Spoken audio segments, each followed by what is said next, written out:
No matter how much I make up, there's stuff in history that's just as bad, or worse.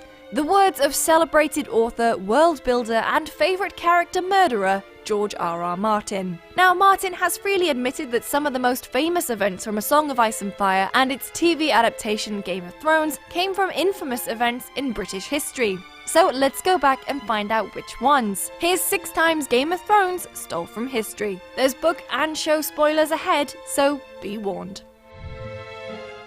The long-running civil war between the Northern House Stark and the rich Southern House Lannister is pretty much a direct parallel of the Wars of the Roses from 400 years ago. Due to a blip in the line of succession, there ended up being 2 families vying for the throne, the Yorks and the Lancasters.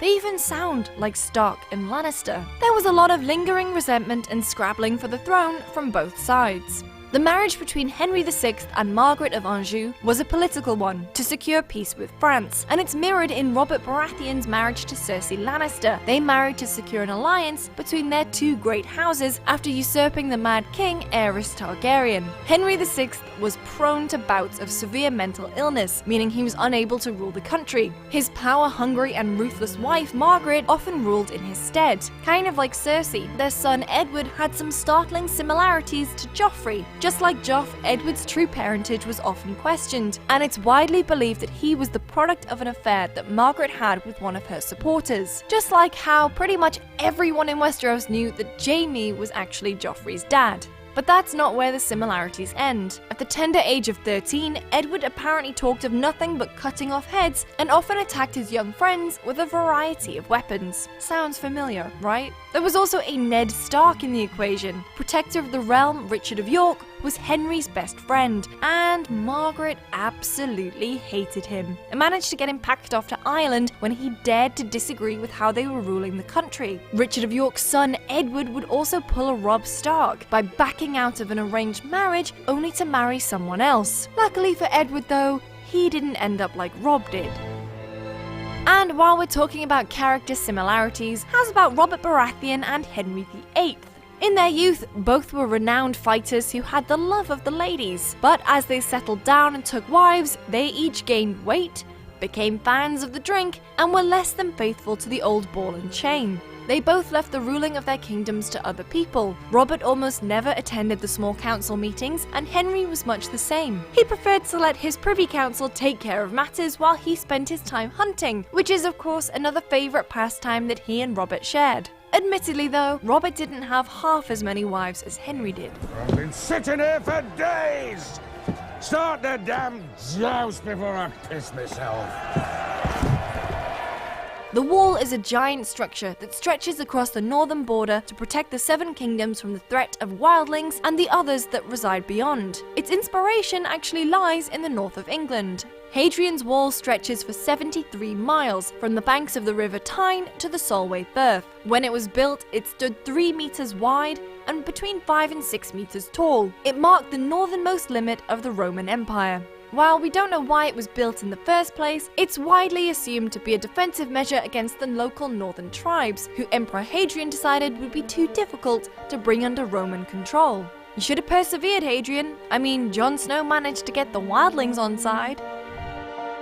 Khal Drogo was a great Dothraki warrior, hell-bent on conquering Westeros with his bloodthirsty khalasar. Their methods weren't dissimilar to those of the Mongol hordes, led by famed Emperor Genghis Khan. Both led armies of fearsome mounted warriors who raped, pillaged, and murdered their way through anything that stood in their way. But the similarities don't end there.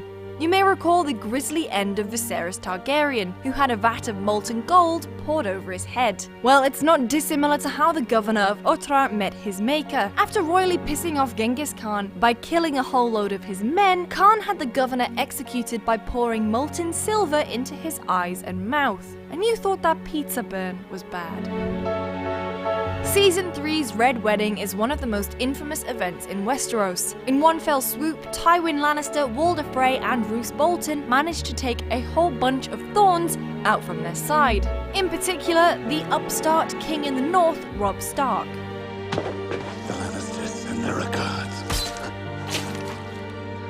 Walder Frey's treachery was all the worse because he broke guest right, an ancient custom that, once invoked, guaranteed that neither host nor guest could harm each other for the duration that the guest was staying. Such hospitality laws actually existed, and Martin has spoken in the past about how he took inspiration from two specific events: the Black Dinner and the Glencoe Massacre. The Black Dinner involved the murder of the 16-year-old Earl of Douglas and his younger brother. The brothers were invited to dine with the 10-year-old King James II of Scotland, but it was all a trick, and during dinner a black bull's head, a symbol of death, was brought in and placed upon the table. The brothers were then taken outside and promptly executed.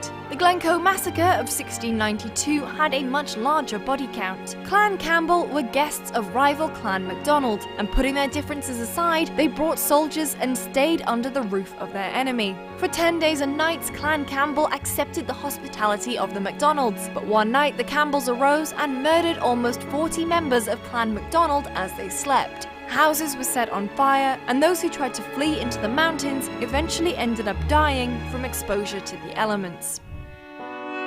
Now, this last one's technically cheating because it's from a piece of classic literature and not directly from history, but Walder Frey being served his sons Lothar and Walder in a pie is straight out of Shakespeare's Titus Andronicus. After the rape of his daughter Lavinia, the eponymous Titus cuts the throats of the rapists, drains their blood into a basin, grinds their bones to powder, and bakes their heads. After that, he serves their mother Tamora a pie made up out of her dead sons.